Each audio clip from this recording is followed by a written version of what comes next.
मैं आपको एक बहुत ही मजेदार कहानी सुनाने जा रही हूँ। राजा विक्रमादित्य न सिर्फ अपना राजकाज पूरे मनोबल से चलाते थे, अनेक श्रेष्ठ गुणों के वे धनी थे। वे किसी तपस्वी की भांति अन्न जल का त्याग करके लंबे समय तक तपस्या में लीन रह सकते थे। ऐसा कठोर तप कर सकते थे कि इंद्रासन डोल जाए। एक बार उनके दरबार में एक साधारण सी वेशभूषा वाले एक युवक को पकड़कर उनके सैनिक लाए। वह रात में बहुत सारा धन लेकर जा रहा था। उसके वेशभूषा से नहीं लग रहा था कि वह इस धन का मालिक होगा, इसलिए सिपाहियों को लगा शायद वह चोर हो और चोरी करके धन के साथ कहीं जा रहा हो। राजा ने जब उस युवक से उसका परिचय पूछा और जानना चाहा कि यह धन उसके पास कैसे आए, तो उस युवक ने बताया कि वह धन्ना सेठ स्त्री के यहाँ नौकरी करता है। वह नौकर है और सारा धन उसी स्त्री का दिया हुआ है। अब राजा का जिज्ञासा और बढ़ गया और उन्होंने जानना चाहा कि उस स्त्री ने उसे इतना धन क्यों दिया है और वह धन लेकर कहीं जा रहा था। इस पर वह युवक बोला कि अमुक जगह रुक कर वह स्त्री ने प्रतीक्षा करने को कहा था। दरअसल उस स्त्री के साथ अनैतिक संबंध है और वह उसके पति की हत्या करके आकर मिलने वाली थी। दोनों सारा धन लेकर कहीं चले जाते और आराम से जिंदगी व्यतीत करते। विक्रम ने उसकी बातों को सच जानने के लिए जांच करवाया। तुरंत उसके बताए गए पते पर अपने सिपाहियों को भेजा। सिपाहियों ने आकर खबर दी कि उस स्त्री को अपने नौकर को गिरफ्तार होने की सूचना मिल चुकी है। अब वह विलाप करके कह रही है कि लुटेरे ने सारा धन लूट लिया है और उसके पति की हत्या करके भाग गए हैं। उसने पति की चिंता जताई और खुद को पतिव्रता साबित करने के लिए सती होने की योजना बना रही है। सुबह युवक को साथ लेकर सिपाहियों के साथ विक्रम उसी स्त्री के घर पहुंचे तो दृश्य देखकर सचमुच में चौंक गए। स्त्री अपने पति की चिता पर बैठ चुकी थी और चिता को अग्नि लगाने वाली थी। राजा ने चिता को अग्नि देने वाले को रोक दिया तथा उस स्त्री को चिता से उतरने को कहा। उन्होंने सारा धन उसे दिखाया तथा नौकर को आगे लाकर बोले कि सारी सच्चाई का पता उन्हें चल गया है। उन्होंने उस स्त्री को तिर्या चरित्र का त्याग करने को कहा तथा राजदंड भुगतने को तैयार हो जाने के लिए आज्ञा दी। स्त्री कुछ क्षण के लिए तो भयभीत हुई, मगर दूसरे ही पल बोली कि राजा को उसके चरित्र पर उंगली उठाने से पहले अपने छोटी रानी के चरित्र की जांच करवानी चाहिए। इतना कहकर वह बिजली के समान फुर्ती से चिता में कूद गई और आग लगाकर सती हो गई। कोई कुछ करता वह स्त्री जलकर राख हो गई। राजा सिपाहियों सहित अपने महल आकर लौट गए। उन्हें उस स्त्री के अंतिम शब्द जला रहे थे। उन्होंने छोटी रानी पर निगाह रखनी शुरू कर दी। एक रात उन्हें सोता समझकर छोटी रानी उठी और पिछले दरवाजे से महल के बाहर निकल गई। राजा भी दबे पांव उसका पीछा करने लगा।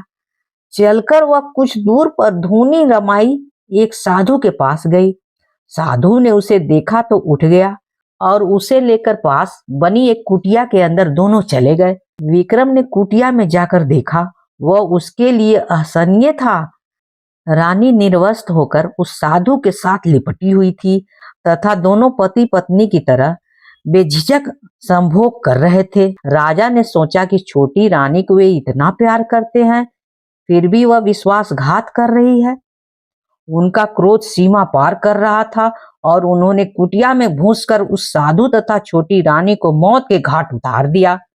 जब वे महल लौटे तो उनकी मानसिक शांति जा चुकी थी।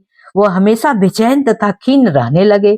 सांसारिक सुखों से उनका मन उचट गया था तथा मन में वैराग की भावना जन्म ले लिया।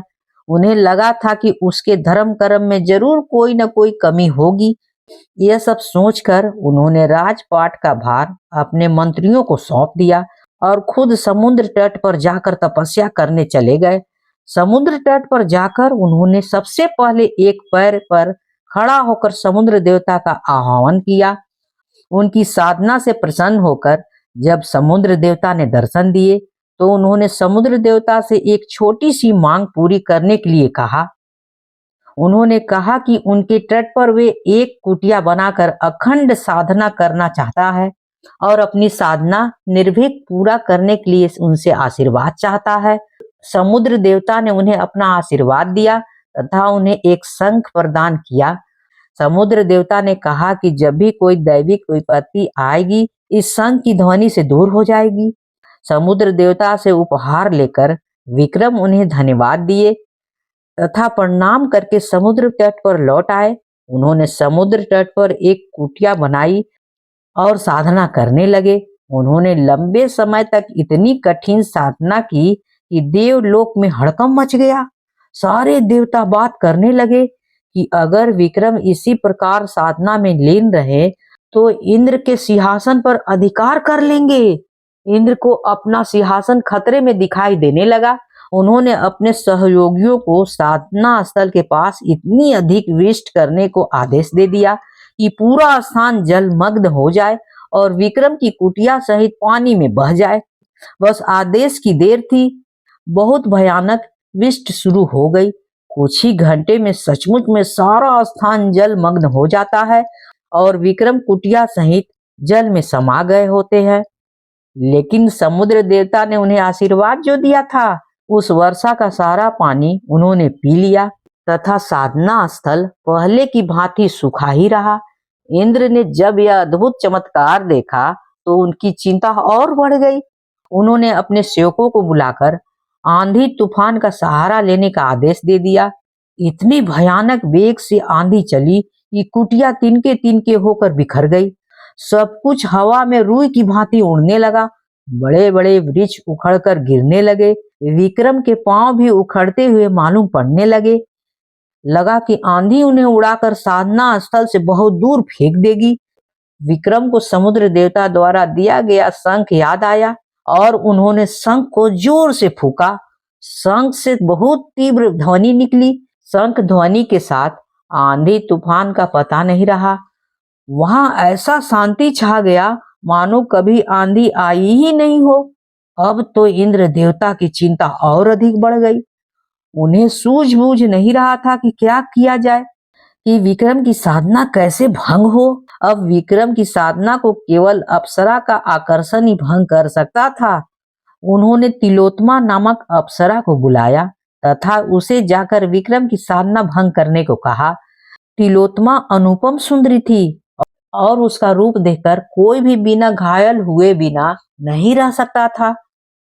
तिलोत्तमा साधना स्थल पर उतरी तथा मनमोहक गायन वादन नृत्य द्वारा विक्रम की साधना में विघ्न डालने की चेष्टा करने लगी। मगर वैरागी विक्रम का क्या बिगाड़ पाती।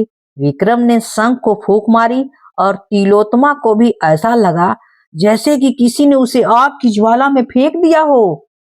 भयानक ताप से वह घबरा उठी तथा वहां से उसी क्षण अदृश्य हो गई। जब यह युक्ति भी कारगर नहीं हुई तो इंद्र का आत्मविश्वास पूरी तरह से ढल गया। उन्होंने खुद ब्राह्मण का वेश धरा और साधना स्थल पर आ गए।